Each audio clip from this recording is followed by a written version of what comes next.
사랑의 하나님, 죄와 허물로 소망 없이 살아오던 저희를 구원해 주신 하나님께 찬양과 영광과 감사를 돌립니다.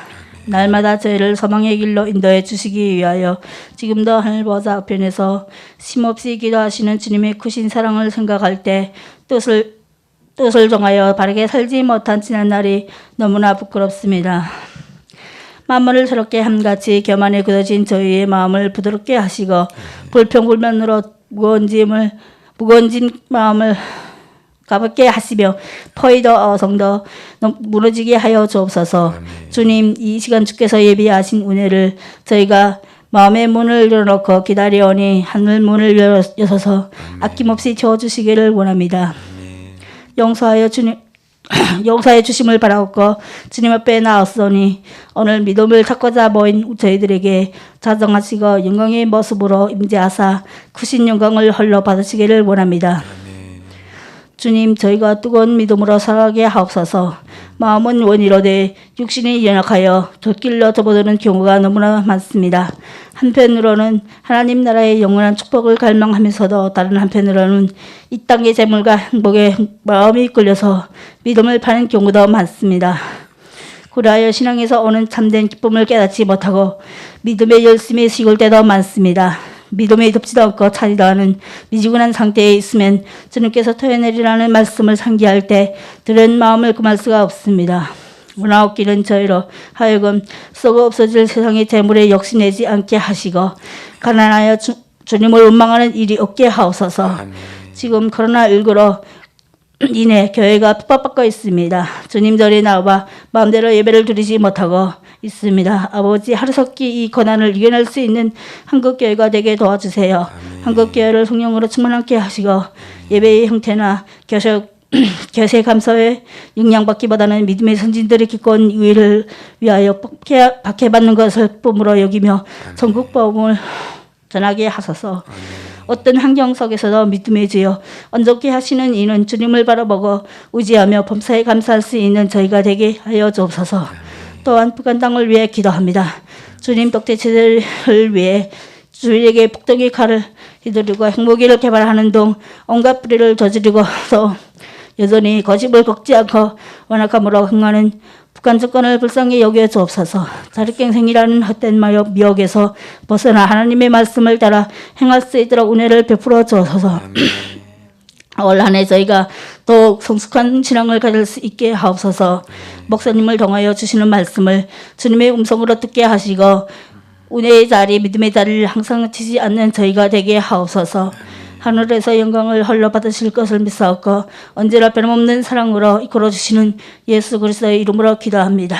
아멘.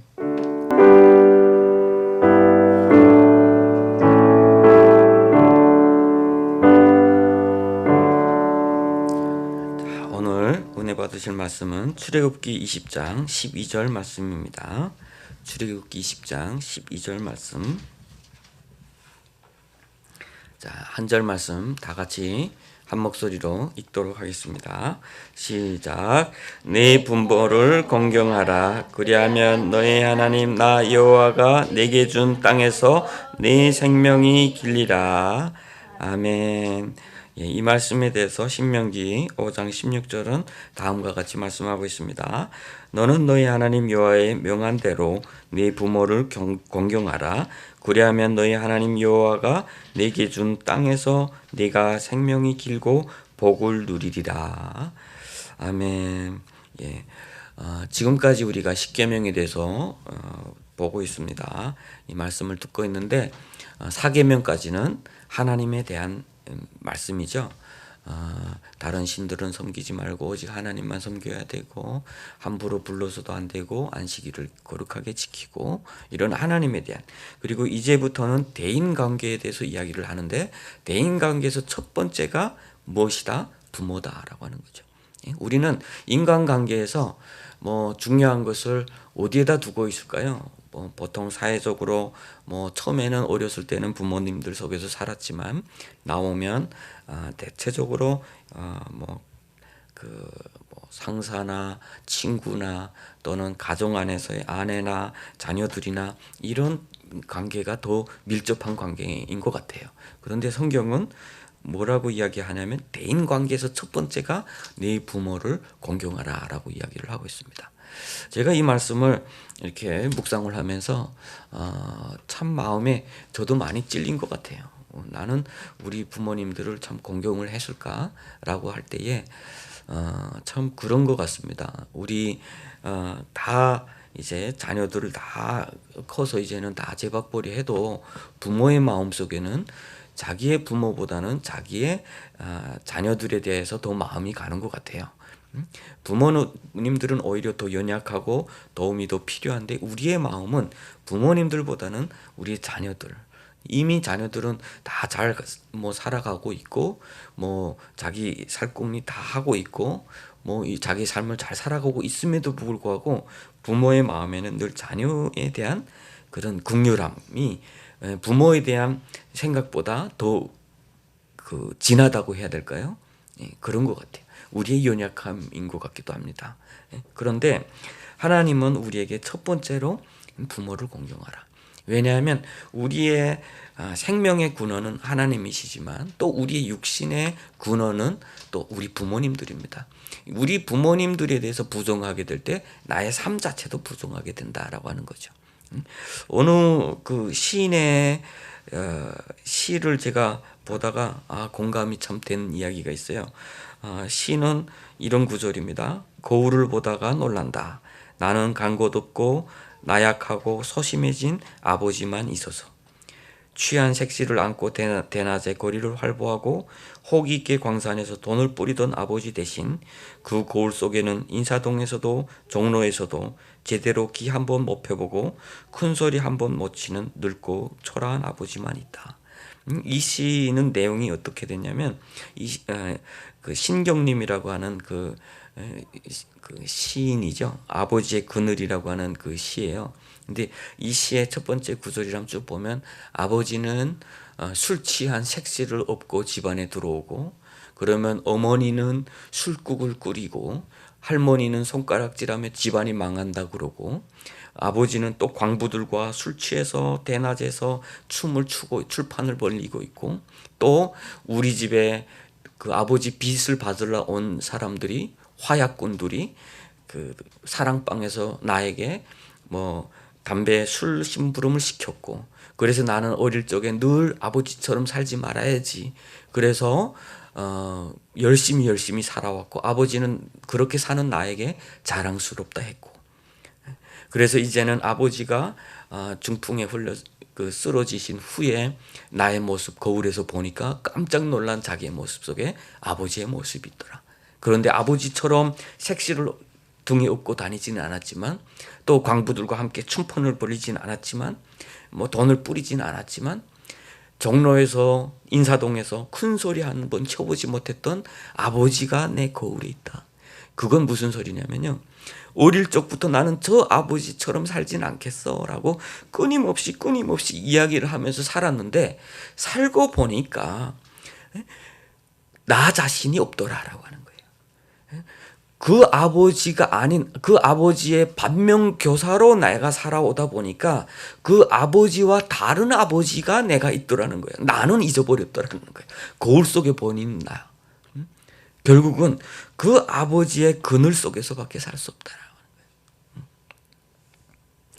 거예요. 많은 그런 뭐 학자들도 그런 이야기를 해요. 사람은 태어난 것과 길러진 것의 합이다라고 그러죠. 내가 어디에서 태어났고 어떻게 길림을 받았으면 나는 그 어떤 사람이다. 시인은 엄청나게 그런 아버지 속에서 나는 분명히 저렇게는 안 살 거야. 저렇게 안 사는 것이 바르게 사는 거야. 딱 기준이 그렇게 박힌 거죠. 그렇게 살다 보니까 그렇게 안 살아서 나는 떳떳하고 나는 잘 살은 거야 라고 생각을 했는데 이제는 나이가 다 먹고 거울을 보는 순간 나는 그런 아버지와 다른 아버지더라. 내가 아니더라 라고 나를 잊어버렸더라. 그게 아버지의 그늘이더라는 거예요. 우리는 부모님을 떠나서 살 수 없는 그런 존재예요. 아버지에게 부모에게 영향을 받을 수밖에 그런 없는 존재들이다라고 하는 거죠. 참 이런 시를 보면서 제가 참 그 많은 것을 와닿았던 적이 있어요. 저도 어렸을 때 우리 그 아버님이 술을 드시고 막 그럴 때는 절대로 나는 저렇게 안 산다.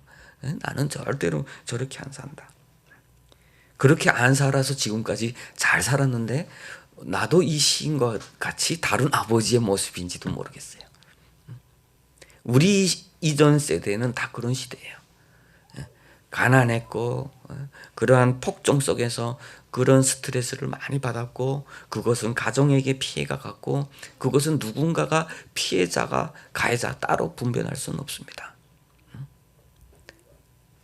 그런데 성경은 그런 원인과 조건을 이야기하지 않고 그냥 네 부모를 공경하라 라고 이야기를 하고 있어요.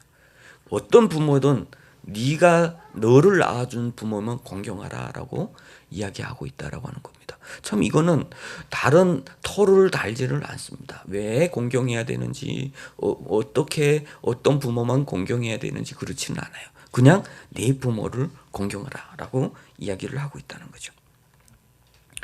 탈무드에 보니까 이런 이야기가 있더라고요. 이제 유대인들의 지혜서라고 부르죠.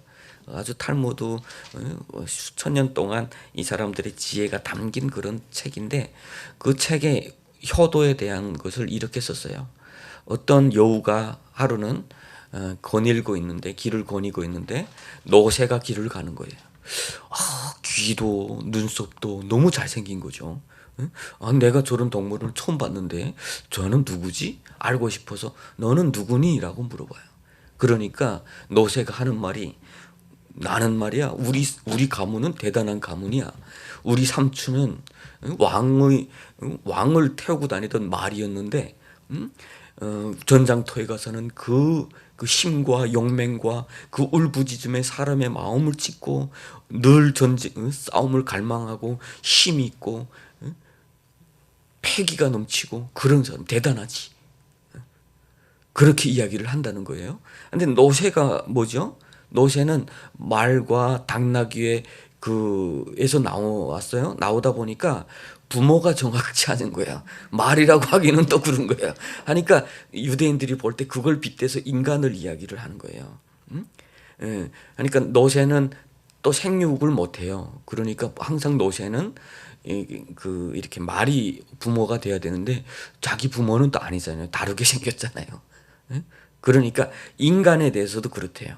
자기 부모에 대해서 부끄럽게 여기는 자들이 늘 이렇게 이야기를 한다는 거죠. 자기 가문에 대해서 떳떳지 못한 자들이 자기 친척 중에 잘 나가는 삼촌, 멋있는 국회의원 사돈의 팔촌이 국회의원 한 이야기를 하면서 허세를 떨더라. 그런데 진짜 부모를 공경하는 자는 그 부모에 대해서 입 다무는 것이 차라리 입 다물고 떠버리지 않는 것이 차라리 낫다. 그런데 이런 사람은 찾기가 얼마나 힘든지 이렇게 됐어요. 우리는 자신의 부모에 대한 열등감을 가지고 살기도 해요.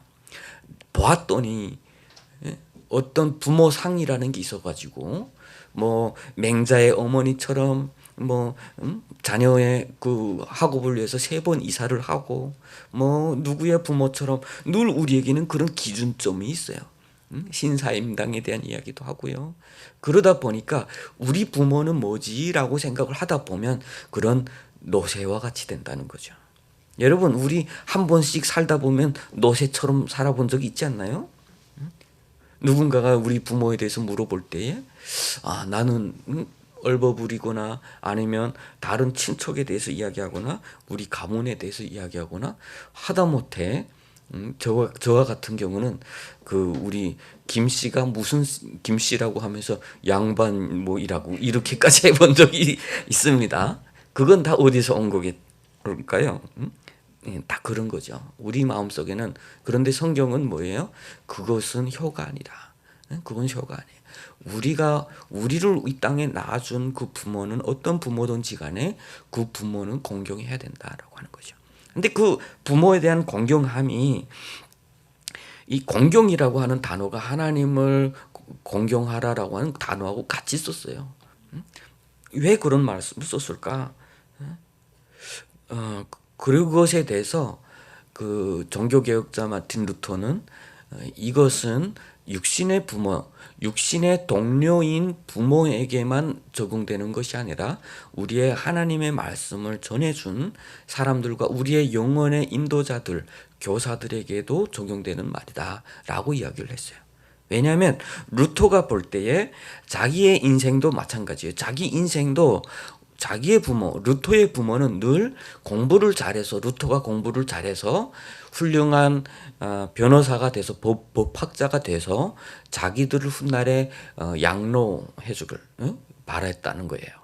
그런데 그 루터가 어느 날 뭐 길을 가다가 벼락을 맞으면서 그때 고백을 했어요. 하나님 나 살려주시면, 그때는 하나님이라고 부르지 않고 성인의 이름 불렀던 것 같아요. 안 나요. 나를 살려주시면 나 수동원에 들어가겠습니다.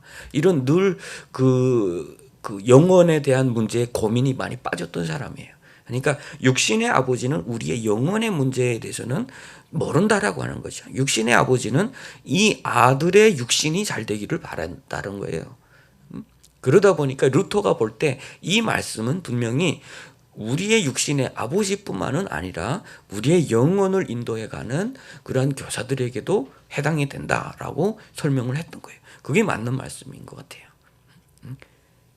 그래서 루터가 늘 나이가 들었을 때 그런 고백을 했어요. 어머니가 내가 밤을 한번 훔쳤다고 해서 왜 그렇게 때렸는지, 우리 아버지가 공부를 안 했다고 해서 왜 그렇게 꾸짖었는지.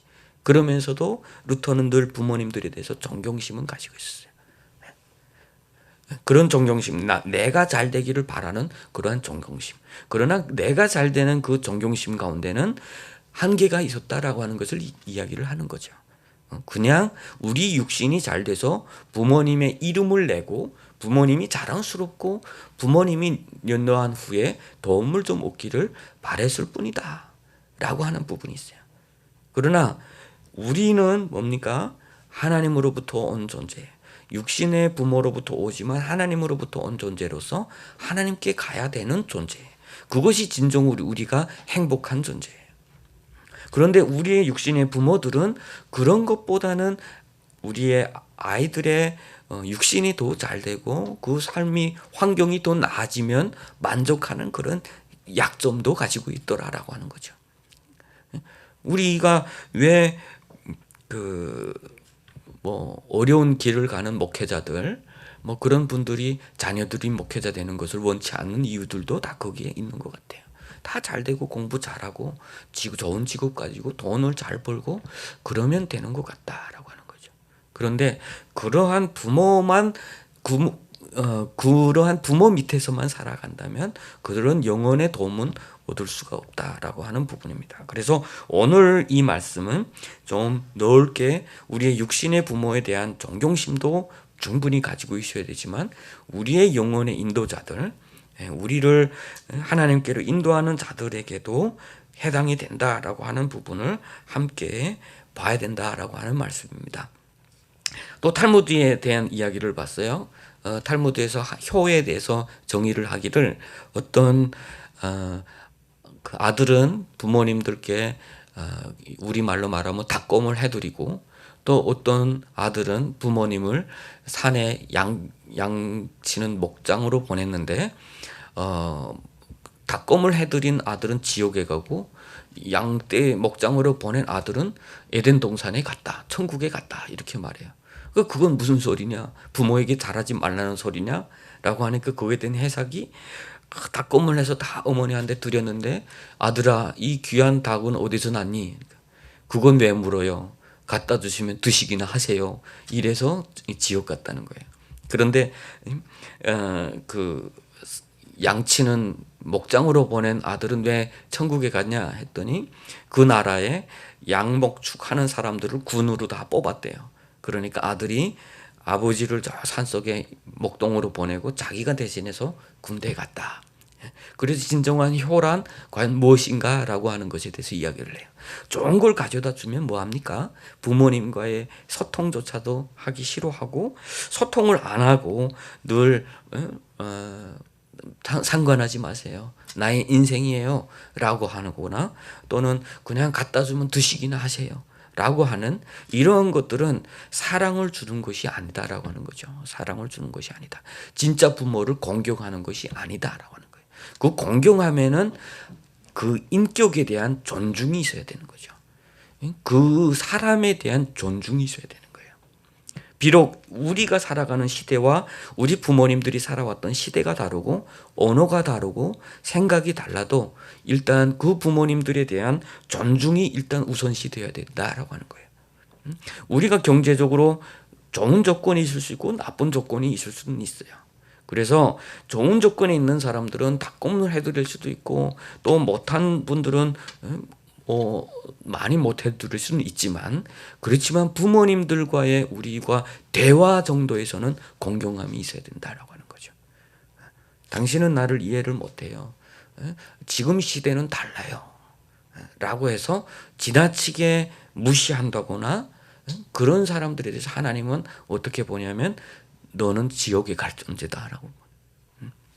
우리도 조심해야 되겠죠. 저희도 그렇게 그런 오류를 많이 범하는 것 같아요. 그래서 그런 이야기를 해요. 우리는 어차피 다 노인이 되고 우리도 그렇게 우리 부모님들이 갈았던 길을 가야 된다. 그런데 노인들을 낡은 기계 보듯이 이제는 폐기 처분해야 된다라고 해서 그런 식으로 보아서는 안 된다라고 하는 거죠. 그들이 살아왔던 시대에 열심히 살아왔던 그들의 그 삶 그 자체를 인정해주고 그들이 인격적으로 대해줘야 된다라고 이야기를 합니다. 그런 이야기를 할 때 우리 에게도 고려장이라는 역사적으로는 그런 일은 없었대요. 그렇지만 이 이야기는 제가 북한에서도 우리 할머니에게서도 들었던 이야기입니다. 할머니들 60세가 되면 이제는 나라의 국력, 노인들이 너무 많으면 나라가 위태로우니까 60세가 되면 할머니들, 할아버지들 다 산에다가 묻었답니다. 그래서 어느 날 그 어머니를 데리고 지금 산속으로 올라가는데 그 어머니가 계속해서 그 솔잎을 뭉큼뭉큼 뜯어서 계속 땅에다 버렸다는 거잖아요. 가면서. 그래서 어머니 왜 그렇게 버리세요? 하니까 어머니가 하는 말씀이 네가 돌아갈 때 길 잊어먹을까 봐 그런다라고 했대요. 그래서 참 그 노래도 있어요. 장상익 그 분이 노래하는 꽃구경 어머니 꽃구경 가요라고 하는 그 노래인데 그 노래를 이분이 참 너무 감동 있게 불고서 눈물이 울컥하는 그런 노래이기도 해요. 부모님들이 우리에게 주었던 사랑을 다시 돌려줄 수는 없어요. 우리가. 그렇지만 최소한 여기에서는 공경함이라는 것은 뭡니까? 의무가 섞여 있는 단어예요. 그 공경은 자원이 아니라 의무고 무조건적인 의미가 담겨져 있는 거예요. 공경은. 그래서 자원적으로 사랑하라라는 단어를 사용된 것이 아니고 공경하라라고 하는 단어. 하나님을 공경하듯이 부모를 공경하라. 이것은 하나님이 너에게 명하는 것이다. 명령이다라고 가르치고 있는 것입니다. 그래서 우리 하나님을 믿는 사람들은 부모를 공경해야 된다라고 하는 거죠. 부모를 공경해야 된다. 우리를 이 땅에 두신, 이 땅에 나오신 그 부모를 공경해야 된다. 그렇지만 우리가 시에서 이야기했던 것처럼 우리의 부모님의 연약함이나 부족함이나 그러한 잘못된 어떤 그 삶의 방식으로 인해서 내가 상처받고 내가 그 그늘 속에서 살아가는데 그곳에서 바른 나를 찾으려면 어떻게 해야 될까요? 그러면 바로 하나님이죠. 너희들은 이 땅에 육신의 아버지를 아버지라 부르지 말라. 너희 아버지는 하나다. 하늘에 계신 그 아버지다. 예수님께서 우리에게 가르쳐 주신 말씀이거든요. 이 땅에서 살아가면서 참된 하나님을 아버지로 우리가 섬기면 우리의 육신의 아버지에게도 공경하게 되고 참된 효는 하나님을 향한 믿음에 있다. 하나님을 향한 사랑에 있다. 그 하나님에 대한 신뢰에 있다라고 하는 것입니다. 우리의 연약함은 우리 부모님들을 효를 할 수가 없는 존재로 우리는 그렇게 연약한 존재입니다. 얼마 전에 그 법안이 하나 나왔어요. 앞으로는 부모에게 효도를 못하는 자녀는 유산 상속에 그 유산을 받을 수가 없게 되어 있어요. 그러니까 부모가 과거에는 무조건 혈연 관계면 상속은 무조건 되게 되어 있습니다. 근데 지금은 효를 하지 않고 부모에게 자녀들이 자기 역할을 감당하지 않은 에게는 그 유산을 상속하지 않아도 된다. 둘째, 부모가 자녀에게 자기 책임을 다하지 않았는데 그냥 생모라고 해서 생부라고 해서 그 자녀가 사고로 돌아가면 유산이 그냥 그곳에서 가는 것 그것도 안 해도 된다. 그 법안이 그렇게 나왔어요. 왜냐하면 이게 구하라 사건이라고 어머니 태어나자마자 버렸는데 돌아간 후에 그 돈이 좀 많다 보니까 그를 키우는 어머니에게는 얼마 가지를 못하고 다 한 번도 키워보지 못한 엄마에게 그 대부분이 다 넘어가는 이런 불합리성 때문에 그랬던 거죠. 이런 법안으로 이것이 나왔다는 건 사실 비극이에요. 법이 무엇을 인간이 응당히 해야 될 것을 하지 않으니까 법이 나와서 만들어주는 것은 이것은 인간에게는 참 아픈 일이죠. 원래 법은 없으면 없을수록 좋은 겁니다. 그런데 왜 법은 세분화되고 이렇게 많아지느냐? 바로 우리 인간의 연약함들 때문이에요. 왜 성경에 하나님은 너의 부모를 공경하라 라고 했겠습니까? 우리는 부모님을 공경할 수 없는 존재들이기 때문에 그런 말씀을 하신 거예요. 사회적 약자들에 대한 하나님의 그 사랑이 숨겨져 있기 때문이에요. 그래서 예수님께서도 우리 헛되게 하나님을 믿는 사람들, 자기 부모님께 드려야 될 것을 하나님께 드렸다, 거르반 하면 부모님께 안 드려도 된다라고 하는 자들에 대해서 예수님은 꾸짖으셨죠. 너 이것이 도대체 하나님이 기뻐하시는 것이냐? 그래서 우리가 하나님 앞에서 살아가면서 우리의 부모님들에 대한 참된 공경도 다 사랑도 그리고 그 어머님들 부모님들을 인격적으로 존중해주는 그런 우리가 돼야 돼요. 과거에 우리 부모님들 속에서 우리 그 시인의 이야기처럼 그런 부모님 속에서 아픔과 고통과 잘못된 기억들과 이러한 것들은 우리 하나님 앞에서 바르게 해결이 돼야 된다라고 하는 것이죠. 그렇지 않으면 그늘 앞에 그 아버지와 완전히 다른 아버지로, 그 아버지는 활기찬 아버지였다면 나는 주눅든 아버지로 살아갈 수가 밖에 없다라고 하는 거예요. 그래서 참된 그런 하나님 은혜 가운데서 우리는 우리의 부모님들을 공경할 수 있고 우리의 삶은 자유함을 얻는 삶, 하나님을 닮아가는 삶, 우리를 만드신 그 아버지를 닮아가는 삶을 살 수가 있다는 것이죠. 그래서 예수님이 우리에게 가르치신 말이 너희는 하늘에 계신 너희 아버지처럼 온전하라 라고 하는 거죠. 육신의 아버지가 아니라 하늘에 계신 그 아버지처럼 너희는 온전하라. 우리에게는 참 행운입니다. 우리에게는 참 감사한 일입니다. 그런 아버지가 있어서, 그래서 그 아버지로 인해서 우리의 육신의 아버지도 공경할 수 있어서 우리는 너무 감사한 것입니다. 우리 부모님들이 아까도 이야기를 했지만 육신에 대한 잘됨에 대한 관심이 영혼에 대한 관심보다 더 많아질 때 우리가 선택해야 될 것인가, 어떤 것인가 라고 하는 거죠. 마틴 루터의 아버지도 법관이 되기를 원했어요. 그래서 삶이 좀 윤택하기를 원했고, 마르크스의 아버지도 그걸 원했습니다. 마르크스의 아버지도 독실한 크리스천입니다. 마르크스가 잘 돼서 법관이 돼서 그렇게 살아갔으면 좋겠다. 그런데 두 아버지의 기대와는 다르게 두 아들은 서로 각자 다른 길을 갔습니다. 한 사람은 위대한 종교 개혁자로 됐지만 한 사람은 그 이 시대의 어두운 면을 끊임없이 증오심을 키워내게 만들었던 그러한 공산주의로 인해서 이 시대에 얼마나 많은 아픔과 고통이 있었습니까? 그렇게 바뀌었다. 육신의 부모님들이 바람과는 다르게 인생을 살아온 두 사람. 한 사람은 하나님을 인격적으로 만나서 변화된 사람. 한 사람은 이 시대의 증오심 속에서 증오심을 바라보면서 이 시대의 증오심을 증폭시킨 사람. 그래서 우리 부모님들이 우리 자녀들에게 무엇을 바라야 될지를 너무나도 잘 가르쳐주는 또 좋은 사례이기도 합니다. 그래서 우리 부모님들 어느 정도 우리가 신앙이 성장을 하면 우리 예수님께서도 이야기를 했습니다. 너희 화평을 주러 온 줄로 생각하느냐? 검을 주러 왔다. 앞으로는 너희 형제가 형제를, 부모가 자식을 서로 내어주게 되리라 라고 하는 신앙의 문제에 있어서는 서로가 양보하지 못하는 그런 시대가 올 수도 있다라고 하는 거죠. 가장 큰 비극이 그럴 때 오는 겁니다. 우리 예수 믿는 사람들은 예수 믿지 않는 부모님들을 위해서 기도를 해야 되고 그 부모님들을 위해서 끊임없이 더욱더 공경하고 사랑하고 그 부모님들이 주님께로 돌아올 수 있도록 노력을 해야 된다라고 하는 거예요.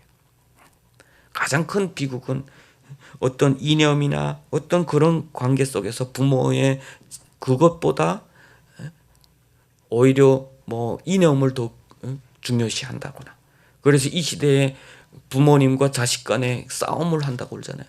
이념 때문에.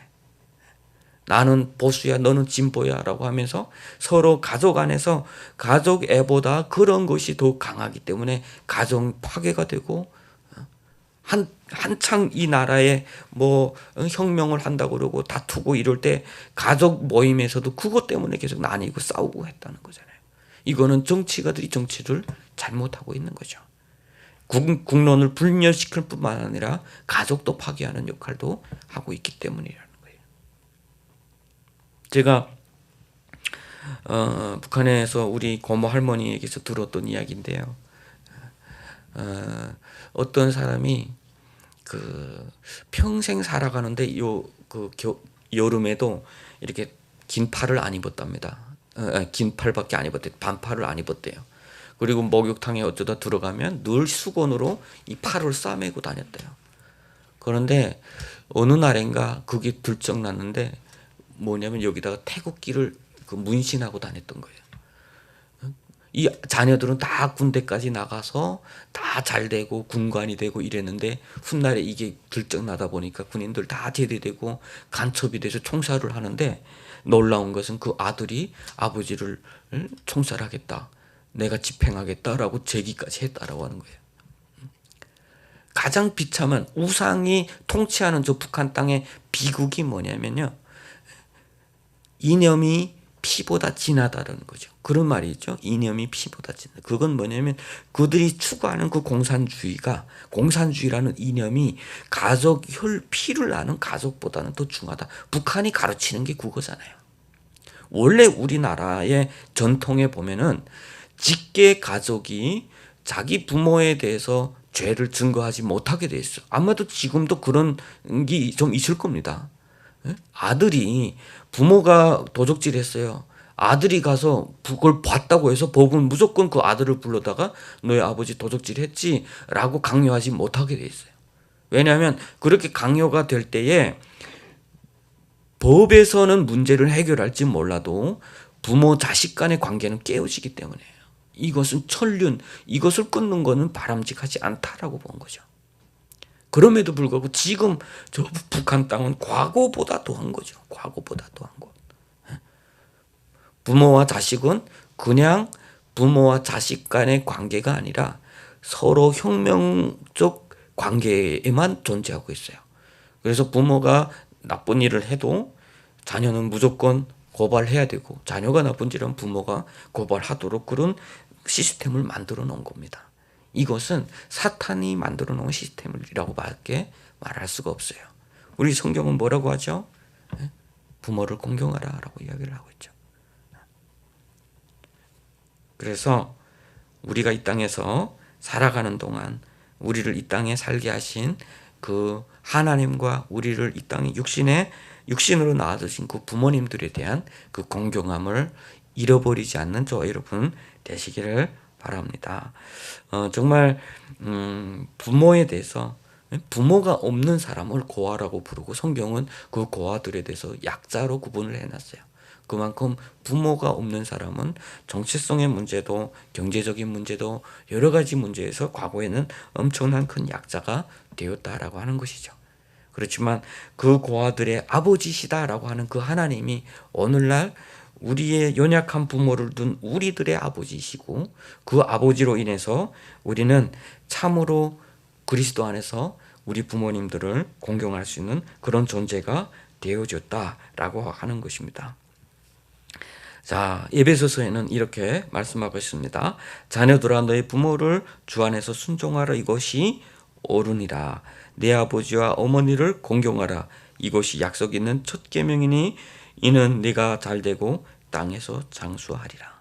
자, 부모를 공경하면 하나님께서 약속하신 것들이 있어요.